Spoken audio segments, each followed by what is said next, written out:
আমার এলাকার এক বাবা ছেলে বিয়ে করে নিজে গেছে একটা বন্ধু ফতোয়া দেয়নি না বিয়ে হারাবো, কারণ বিয়ে আগে ছেলের জন্যও চায়, মেয়ের জন্যও তাই। একটু মনোযোগ দেওয়ার শুনবেন। ওর ফারুক বলতে চাই রে, এইরকম মেয়ে যদি ছেলের জন্য তুমি মনে মনে চলো, তারপরে আমার ঘরটাকে আল্লাহ কবুল করেছে। মুসাফা করে মহালেখা করতেছে, এমন সময় হোসাইন ঘর থেকে বের হয়ে বলতেছে, আমিরাল মুমিনিন, আমার বাবাকে বুকের মধ্যে নিয়ে যেভাবে খুশি দুইজন হয়েছে, মনে হয় বিয়ে আপনারাই করবেন। ওমর ফারুকের রাগ বেশি না কম? রাস্তাতে গেলে শয়তান কয়েকজন পায়, শিওর হোসাইনের মুখের দিকে তাকায় নবীর কথা মনে করে দুই পবিত্র ঘাড়ের উপর বসে থাকে, সেজদা করা যায় না। গোলবার সাহেব জমানে লগাম দিয়ে বলতেছে, বাবা এমন কথা তুমি কেমন বলো? আমিও তোমার মুরব্বী, তোমার বাবাও তোমার মুরব্বী, আমরা দুই মুরব্বী মিলে যদি সিদ্ধান্ত নিই, তুমি কি গ্রহণ করবা না? হোসেন বলতেছে, আপনার দুজন আমার মুরব্বী আমি জানি, তবে আসল মুরব্বী হিসাবে কেমন না তুমি একজন কি মানি, তিনি হলেন আমার নানা। আমার নানা ছাড়া নিঃসন্দেহ ভাবে কাউকে পুরাপুরি মানা যাবে। আজকে এইটাকেও বাংলাদেশ তর্ক, সাহাবীরা মেয়ারে হন, নবীও মেয়ারে হন, সাহাবীরাও মেয়ারে হন, এই নিয়ে তর্ক হচ্ছে না, তর্ক হচ্ছে কি হচ্ছে না? হোসাইন বলতেছে, আপনি আমার মুরব্বী, আমার ভালো মুরব্বী আমি জানি, সম্মান করি, কিন্তু আসল মুরব্বী হিসেবে একজনকে মানিয়ে কোন? আল্লাহ বলেছে, হে রাসূল আপনি বলেন, ইন কুনতুম তুহিব্বুনাল্লাহ ফাত্তাবিউনি, কেউ যদি আমি আল্লাহকে পাবার চাই, আপনি নবীকে ইত্তেবা করা ছাড়া পাওয়ার কোনো রাস্তা, জোরে বলেন রাস্তা নেই। একটু মনোযোগ দিয়ে শুনবেন। ওমর ফারুক হোসেন করে কি বলবার চাও? হোসেন বলতেছে, মনে কষ্ট হলেন না, কয়েকদিন আগে আমি স্বপ্নে দেখলাম আমার নানা ঘরের মধ্যে শুয়ে আছে। আমি হোসেন দরজাকে বললাম, দাদু ভাই আমি হোসাইন একটু ঘরের মধ্যে ঢুকবার চাই। আমার নানা বলতেছে, এখন ঘরের দরজা খুলবো না, কারণ জান্নাতে আরাম করতেছি। আমি হোসাইন শুনতে গেলাম, নানা ভাঙা ঘরের মধ্যে কথা বলতেছে, আর নানা বলে আমি জান্নাত আরাম করতেছি। দরজা না খুললে কি হবে? জানলা ফাঁকটা তাকায় দেখে আমার নানি উড়াত বালিশ বানায় দিছে, আর আমার নানা সেই উড়াতে মাথা দিয়ে শুয়ে আছে, নানি চুলের মধ্যে হাত দিয়ে বিলকি করতেছে। আমি জানলা থেকে বললাম, নানা ভাই নানির উড়াতে বালিশ শুয়ে থাকলে কি জান্নাতে থাকা যায়? আমার নানা বলে, হোসেন রে তুই ছোট্ট মানুষ, তুই বলবি না, তোর নানির তোর বউ যদি কেউ ঘরে পাই, ওই ঘরটা আল্লাহর জান্নাত হয়ে যায়।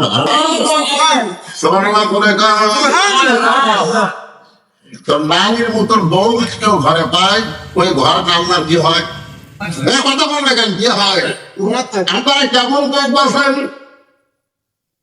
আমি কয়েকটা আগে 5 দিনের মাথায় বললাম, যে ভারত আমাদের বাবরি মসজিদ ভাঙ্গারা মন্দির নির্মাণ করলো, ভারত থেকে মন্দির বানানোর জায়গা আছে না নাই? আছে না নাই?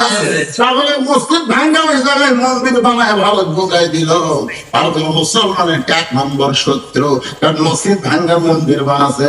আর সেই ভারতের চ্যানেল স্টার জলসা জি বাংলা যে মেয়েরা দেখতেছে, ওই মায়েদেরকে বলবো না, যে হিন্দুর বাচ্চারা আমাদের মসজিদ ভাঙ্গা মন্দির বানাবো, তাদের কোন চ্যানেল বাংলার কোন নারী দেখবে? জোরে করবেন না, জোরে খবরালেন না, গ্রাম বহু গ্রাম দেখে দেখে আপনার লজ্জা করে না? ভারতের প্রত্যেকটা নাটকের মধ্যে হিন্দুদের পূজা আছে না নাই? আছে না নাই? মুসলমানের ঘরে কোরআন তেলাওয়াত হয়ে স্টার জলসা জীবনের নাটক চালার কারণে হিন্দুদের পূজা লোকেরা বাঁচে, আপনার লজ্জা হয় না? আর ওই সমস্ত মায়েদের বলবো, যারা স্টার জলসা জি বাংলা দেখছেন, আবার মোজাও রাখছেন, আবার নামাজও পড়েন, মরার পরে মুসলমানের সঙ্গে হাসর হবে না। যে তাকে মহব্বত করবে তার সঙ্গে তার হাসর হবে। ভারত আমাদের আপন না শত্রু? ভারতের সবকিছু ভয় করতে পারবে, ভারত চলবে না, কারণ আমাদের মসজিদ বাংলাদেশে নামাজ পড়ে না, তার জীবনের চাইতে মসজিদকে ভালোবাসে। ধরে কথা ঠিক কিনা? আচ্ছা, আপনাদের মাহবুবর মসজিদ যদি কেউ ভাঙবার আসে, এর নামাজে বাধা দিবে না বেয়া নামাজ দেবে? দুটো নামাজ পড়ে না, মসজিদ ছেড়ে লাভ কি ভাঙে ব্যাপার? বেয়া নামাজের পড়বে, নামাজ হয় না দিলে মসজিদ আল্লাহ যেমন দেবো। আমার এলাকা দিয়ে বেয়া নামাজ ঝগড়া করতেছে, বিশ্বাস যদি না করিস মসজিদ ছেড়ে সব। আমি বললাম কেন তোরা তো নামাজ পড়িস না? নামাজ না পড়লে কি হবে? হুজুর মসজিদ আমার ঘর। এখন আপনারা বলেন 400 বছরের পুরাতন বাবরি মসজিদ ভাঙ্গা ভারত রাম মন্দির বানায়া বাংলা মুসলমানের কলিজায় আগুন ধরায় দিচ্ছে। জনগণ কথা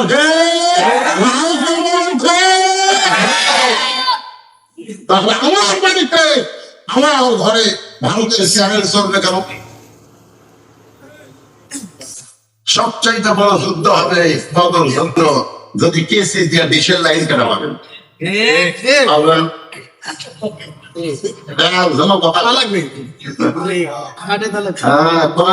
কথা শুনবেন, জমান হলে বলবেন না, হয়তো বলবেন হুজুর ডিশের লাইন কাটলে আমার বউ হয়ে গেল। যে মানুষ তার শান্তি বাংলা দেখে ও বউ করতাম। বাংলাদেশের বইয়ের অভাব নাই, সকালে বউ বললে বিকালে 10 জন আসে বিয়ে দেওয়ার জন্য। জনে কথা আপনাকে মনে দিতেও পারতেছে না। আমার মায়েরা যে পর্দা অন্তরে মনে কষ্ট নিয়েন না মা, একটু মনোযোগটা শোনেন। হোসাইন দৌড়ে এসে বাবার হাত ধরে বলতেছে, বাবা আপনি সত্যি করে বলেন তো আমার মা আপনার কেমন বউ ছিল? আপনি যেমন ভালো মেয়েকে বিয়ে করে আপনার ভাঙ্গা ঘরকে জান্নাত বানাইছেন, আমার নানা যেমন ভালো মেয়ে বিয়ে করে ভাঙ্গা ঘর জান্নাত হয়ে গেছে। আমি হোসাইন তেমন একটা মেয়েকে বিয়ে করতে চাই যে মেয়েটা আমার ঘরে আসলে আমার ঘরটা দুনিয়ায় আল্লাহর জান্নাত হয়ে যায়। ভাবিয়া করিও কাজ করিয়া ভাবিও না। এখানে যত মানুষ আপনার বস শুনতেছেন, আপনার একটু গল্প বন্ধ করে আপনার একটু কথা বন্ধ করে ইশারা তারা কাম করে। এখানে যত মানুষ আপনার বসে আছেন, কারা কারা বিয়ে করেন হাত পর্যন্ত দেখি। যারা বিয়ে করেন করেন তারা হাত তোলেন।